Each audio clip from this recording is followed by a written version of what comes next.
ನಗರದ ದೊಡ್ಡ ಗಡಿಯಾರದ ಮುಂಭಾಗ ಕಾವೇರಿ ಕ್ರಿಯಾ ಸಮಿತಿಯ ಅಧ್ಯಕ್ಷರಾದ ಎಸ್ ಜಯಪ್ರಕಾಶ್ ನೇತೃತ್ವದಲ್ಲಿ ಕಾವೇರಿ ಕ್ರಿಯಾ ಸಮಿತಿಯ ಆಶ್ರಯದಲ್ಲಿ ಕಾವೇರಿ ನೀರಿನ ವಿಚಾರದಲ್ಲಿ ರಾಜ್ಯಕ್ಕೆ ಆಗ್ತಾ ಇರುವಂತಹ ಅನ್ಯಾಯಗಳನ್ನು ಖಂಡಿಸಿ ಕಾವೇರಿ ಕ್ರಿಯಾ ಸಮಿತಿ ಹೋರಾಟಗಾರರಿಂದ ಮತ್ತು ರಾಜ್ಯದ ಜನತೆಯಿಂದ ಸಹಿ ಸಂಗ್ರಹ ಮತ ಕಾರ್ಯಕ್ರಮವನ್ನು ಹಮ್ಮಿಕೊಳ್ಳಲಾಗಿತ್ತು.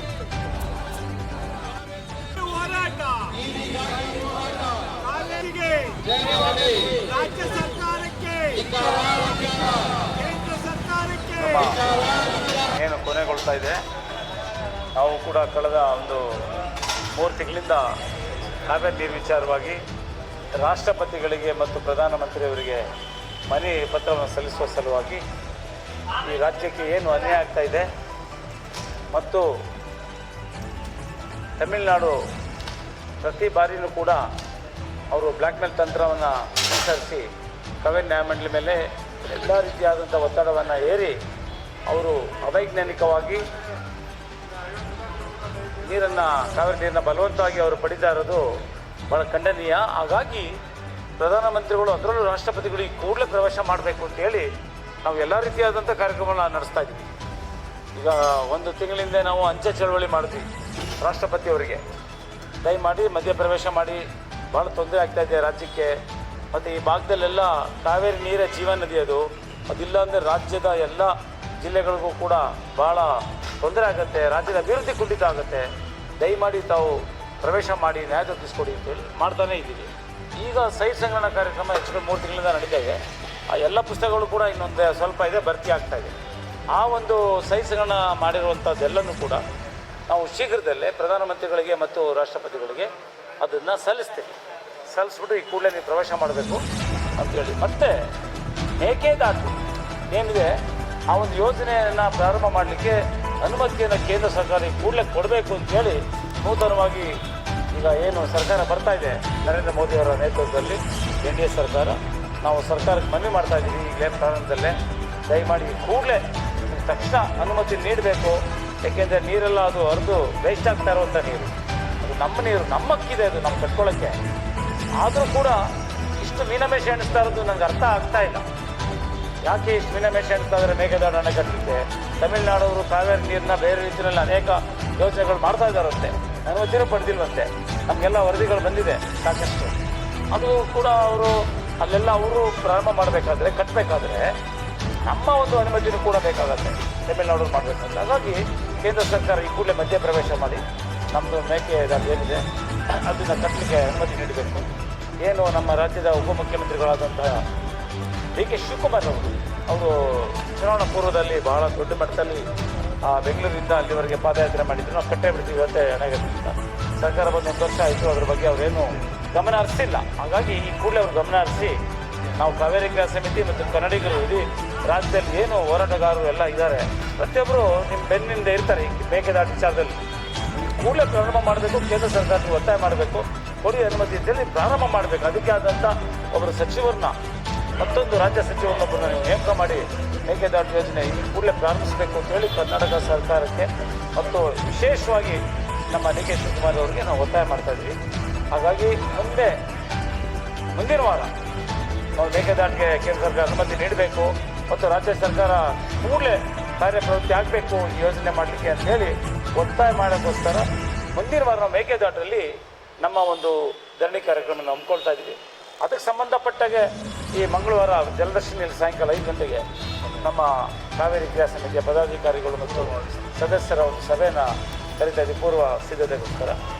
ಇಷ್ಟು ಹೇಳ್ದ ನಮ್ಮ ಒಂದು ಎಲ್ಲ ಈ ಒಂದು ಕಾವೇರಿ ಹೋರಾಟಕ್ಕೆ ಮಾಧ್ಯಮದವರು ಸಾಕಷ್ಟು ಪ್ರಚಾರ ಮಾಡಿದ್ದೀರ. ಕೇಂದ್ರ ಸರ್ಕಾರಕ್ಕೆ ಗೊತ್ತಾಗಿದೆ ಮತ್ತು ರಾಜ್ಯ ಸರ್ಕಾರದವರೇ ಸರಿಯಾಗಿ ಕೇಂದ್ರ ಸರ್ಕಾರವನ್ನು ಹೋಗಿ ಕೇಳಿಲ್ಲ, ಸಂಪರ್ಕ ಮಾಡಿಲ್ಲ, ಮನವಿ ಮಾಡಿಲ್ಲ. ಮಾಡಿದಿದ್ರೆ ಆಗ್ತಾಯಿತ್ತು ಕೆಲಸ.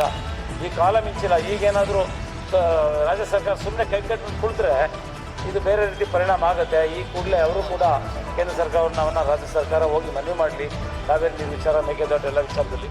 ಸೊ ನಾವು ಹೋರಾಟವನ್ನು ಮುಂದುವರಿಸ್ತೀವಿ. ಶಾಶ್ವತ ಪರಿಹಾರ ಸಿಗೋವರೆಗೂ ಕೂಡ ನಮ್ಮ ಕಾವೇರಿ ಕ್ರಿಯಾ ಸಮಿತಿಯ ಪ್ರತಿಯೊಬ್ಬರು ಕೂಡ ಈ ಹೋರಾಟದಲ್ಲಿ ಪಾಲ್ಗೊಳ್ತಾರೆ ಅಂತ ಹೇಳ್ತೀವಿ.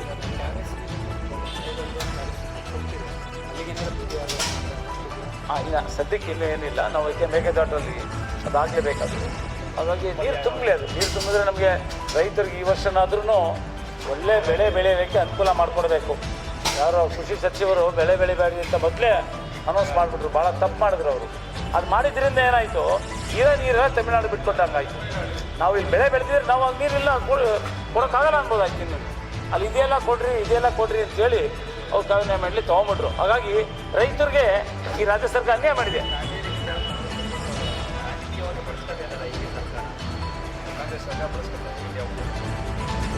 ಆ ರೀತಿ ಇಲ್ಲ. ಅವ್ರಿಗೆ ಏನಂದರೆ ಐ.ಎನ್.ಡಿಗೆ ಸಹಾಯ ಮಾಡೋ ದೃಷ್ಟಿಯಿಂದ ಅವರು ತುಟಿ ಕಲ್ದಿರ ಇಲ್ಲಿವರೆಗೆ. ಅದನ್ನು ಹೇಳ್ತಾನೆ ಬಂದಿದ್ದೀವಲ್ಲ. ಕೊನೆಯಲ್ಲಿ ನೀರೆಲ್ಲ ಬಿಟ್ಟಾದ್ಮೇಲೆ ನಾವು ರಾಜ್ಯ ಸರ್ಕಾರಕ್ಕೆ ಏನು ಕೇಳಲೇ ಇಲ್ವಲ್ಲ. ಅವ್ರು ಒತ್ತಾಯನೂ ಮಾಡಿಲ್ಲ, ಮನವಿ ಮಾಡಲಿಲ್ಲ. ಮತ್ತೆ ನಾವು ಕಳೆದ ಒಂದು ನೀರೆಲ್ಲ ಖಾಲಿ ಆದಮೇಲೆ ನಾವೇನಿದ್ರು ಕೇಂದ್ರ ಸರ್ಕಾರಕ್ಕೆ ಮಾತ್ರ ಮನವಿ ಮಾಡ್ತಾ ಇದ್ದೀವಿ. ಅದು ಮೇಕೆದಾಟು ವಿಚಾರದಲ್ಲಿ ನೀವು ಸುಮ್ಮನೆ ಕುಳಿತರೆ ನೀವು ಮನೆಗೆ ಹೋಗ್ಬೇಕಾಗತ್ತೆ. ರಾಜ್ಯ ಸರ್ಕಾರದವರು ನೀವೇನು ನಾನು 4 ವರ್ಷ ಇದ್ಬಿಡ್ತೀವಿ ಅಂತ ಅಂದ್ಕೊಳಕ್ಕಾಗಲ್ಲ. ಈ ನೀರು ವಿಚಾರದಲ್ಲಿ ಕೂಡಲೇ ನೀವು ಕಾರ್ಯಪ್ರವೃತ್ತ ಆಗ್ತಾ ಇದ್ದರೆ ಏನು ಹಳೆ ಮೈಸೂರು ಭಾಗದಲ್ಲಿದ್ದಾರೆ, ನಿಮಗೆ ಜನ ದಂಗೆ ಎದ್ಬಿಡ್ತಾರೆ. ಹಾಗಾಗಿ ಅದಕ್ಕೆ ಅವಕಾಶ ಕೊಡಬೇಡಿ. ಈ ಕೂಡಲೇ ನೀವು ಕಾರ್ಯಪ್ರವೃತ್ತರಾಗಿ ಮೇಕೆದಾಟಲ್ಲಿ ಕಟ್ಟಿ. ಮತ್ತು ಈ ಸಲ ನೀವು ಎಲ್ಲರೂ ಮಾತಾಡಬೇಕು ಕಾವೇರಿ ನೀರು ವಿಚಾರ. ಕಾವೇರಿಗೆ ಈಗಾಗಲೇ ಕರ್ನಾಟಕಕ್ಕೆ ಇಷ್ಟನ್ನೇ ಆಗಿದೆ. ನೀವು ಸಚಿವರುಗಳು, ಮುಖ್ಯಮಂತ್ರಿಗಳು ಎಲ್ಲ ಮಾತಾಡಿ ಈ ವರ್ಷನಾದ್ರೂ ರೈತರು ಸಮೃದ್ಧವಾಗಿ ಬೆಳೆ ಬೆಳೀಲಿಕ್ಕೆ ಅವ್ರಿಗೆ ಮೊದಲು ನೀರನ್ನ ಬಿಟ್ಕೊಡಿ ಅಂತ ನಾನು ಹೇಳ್ತಾ ಇದ್ದೀನಿ. ನಾವು ನಮ್ಮ ಹೋರಾಟ ಶಾಶ್ವತ ಪರಿಹಾರ ಕಾವೇರಿ ಸಿಗೋರು ನರೇಂದ್ರ ಮೋದಿ ಅವರಿಗೆ ಕೇಳ್ತಾ ಇದ್ದೀನಿ. ಏಕೆಂದರೆ 3ನೇ ಬಾರಿಗೆ ಅವರು ಪ್ರಧಾನಮಂತ್ರಿಗಳಾಗ್ತಾ ಇದ್ದಾರೆ. ಈಗಾಗಲೇ ಸಾಕಷ್ಟು ಅಭಿವೃದ್ಧಿ ಮಾಡಿದ್ದಾರೆ. ಇಡೀ ಪ್ರಪಂಚವೇ ಮೆಚ್ಚೋ ರೀತಿಯಲ್ಲಿ ಅಧಿಕಾರ ನಡೆಸಿದ್ದಾರೆ. ಮತ್ತು ನಮ್ಮ ದೇಶದ ಒಂದು ಮಾದರಿ ರೀತಿಯಲ್ಲಿ ನಾವು ಕೂಡ ಸರ್ಕಾರ ಮಾಡಬೇಕು, ರಚನೆ ಮಾಡಬೇಕು, ಆರ್ಥಿಕವಾಗಿ ಬೆಳಿಬೇಕು ಅಂತೇಳಿ ಅನೇಕ ದೇಶದವರು ಫಾಲೋಅಪ್ ಮಾಡ್ತಾ ಇದ್ದಾರೆ. ಹಾಗಾಗಿ ಇನ್ನೂ ಕೇವಲ ಒಂದು 20% ಉಳಿದಿರ್ಬೋದು ನಮ್ಮ ನರೇಂದ್ರ ಮೋದಿ ಅವರು ಮಾಡುವಂಥ ಕೆಲಸ ನಾನು ಅಂದ್ಕೊಂಡಿದ್ದೀನಿ, ಭಾವಿಸ್ತಿದ್ದೀನಿ. ಹಾಗಾಗಿ ಈಗ ಸಂಪೂರ್ಣಗೊಳಿಸ್ತಾರೆ. ಅವ್ರೇನು ಮನಸ್ಸಲ್ಲಿದೆ ನಮ್ಮ ದೇಶ ಅಭಿವೃದ್ಧಿ 100% ಆಗ್ತಿರುತ್ತೆ. ಖಂಡಿತ ಮಾಡ್ತಾರೆ. NDA ಸರ್ಕಾರ 100ಕ್ಕೆ 100 ಭಾಗ 5 ವರ್ಷ ಕಂಪ್ಲೀಟ್ ಮಾಡ್ತಾರೆ.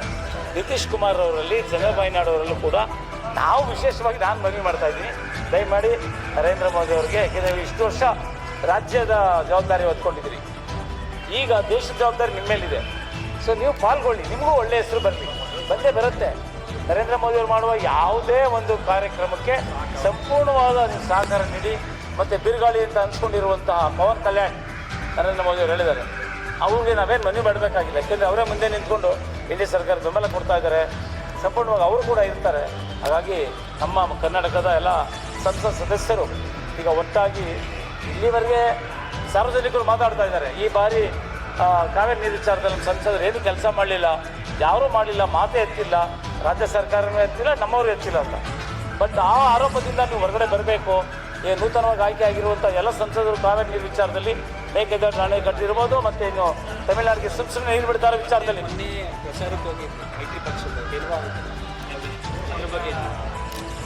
ನಮ್ಮ ವಿವೇಕಾನಂದ ಅವರು ವಿಜಯಶೀಲರಾಗಿದ್ದಾರೆ. ನಾವು ಕೂಡ ನಮ್ಮ ಕೈಲಾದಷ್ಟು ನಾವು ಕೂಡ ಪ್ರಚಾರ, ಏಕೆಂದರೆ ಹಿಂದೆ ನಾನು ವಿದ್ಯಾರ್ಥಿ ಕ್ರಿಯಾ ಸಮಿತಿ ಅಧ್ಯಕ್ಷ ಆಗಿರಬೇಕಾದ್ರೆ ಮತ್ತು ಸೆನೆಟ್ ಸದಸ್ಯನಾದಾಗ ಶಿಕ್ಷಕರ ಸಮಸ್ಯೆಗಳನ್ನು ಸಾಕಷ್ಟು ಬಗೆಹರಿಸಿದ್ದೆ. ನನಗೂ ಭಾಳ ಸಂಬಂಧ ಇದೆ ಶಿಕ್ಷಕರಿಗೂ ನನಗೂ. ಹಾಗಾಗಿ ನಾವು ಕೂಡ ಸಾಕಷ್ಟು ಮನವಿ ಮಾಡಿದ್ದೀವಿ, ಸುಮಾರು ಜನಕ್ಕೆ ಹೋಗಿ ಭೇಟಿ ಮಾಡಿದ್ವಿ, ಖುದ್ದಾಗಿ ಕೆಲವರಿಗೆ ಹಾಗೆ ಮನವಿ ಮಾಡಿದ್ವಿ. ಹಾಗಾಗಿ ನಮ್ಮದು ಕೂಡ ಅಳಿಸೆ ಆಗಿದೆ ಅವರ ವಿಷಯದಲ್ಲಿ. ಅವ್ರಿಗೂ ಕೂಡ ಈ ಸಂದರ್ಭದಲ್ಲಿ ಅಭಿನಂದನೆ ಸಲ್ಲಿಸ್ತಾ ಇದ್ದೀನಿ. ಒಳ್ಳೆಯದಾಗಲಿ, ಅವರು ಕೂಡ ಒಳ್ಳೆಯ ಕೆಲಸ ಮಾಡಿ. ಜೈ ಹಿಂದ್, ಜೈ ಕನ್ನಡ.